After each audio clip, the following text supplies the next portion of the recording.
রমজানে দালালদের হাত ধরে লিবিয়ায় যেতে বাড়ি ছাড়েন সুনামগঞ্জের তারাপাশা গ্রামের ৪ তরুণ। সেখান থেকে নৌকায় গ্রিস যাওয়ার পথে মৃত্যু হয় তাদের ৩ জনের।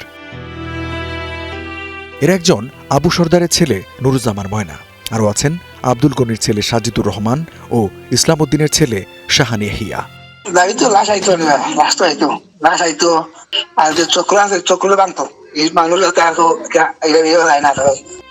দরাবাজারের ফাহিম আহমেদ মুন্না সৌদি আরব থাকতেন বাবার সঙ্গে। সেখান থেকে যান লিবিয়ায়। 6 দিন খাবার ও পানি না পেয়ে তারও মৃত্যু হয় সমুদ্রে। আমি জানি সে সৌদি আরব গেছিল, তার বাবা থাকে তার সৌদিতে, কিন্তু সৌদি থেকে এখানে কিভাবে যে এখানে গেলো আর কিভাবে এখানে অবস্থান তৈরি করলো আসলে এই বিষয়টা আমি আর জানা নাই। কিন্তু আজকে আমি খবর পাইয়া আসছি, আইসা শুনলাম এই ধরনের একটা দুর্ঘটনার খবর শুনলাম। দিরাইয়ের রনারচর গ্রামের আব্দুল মালিকের ছেলে মুজিবুর রহমানেরও মৃত্যু হয়েছে ওই নৌকায়।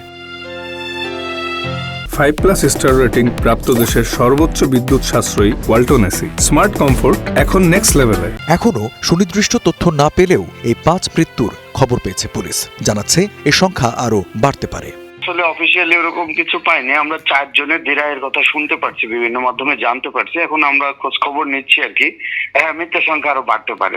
জগন্নাথপুরে আছে আমি যতদূর শুনতে পারছি।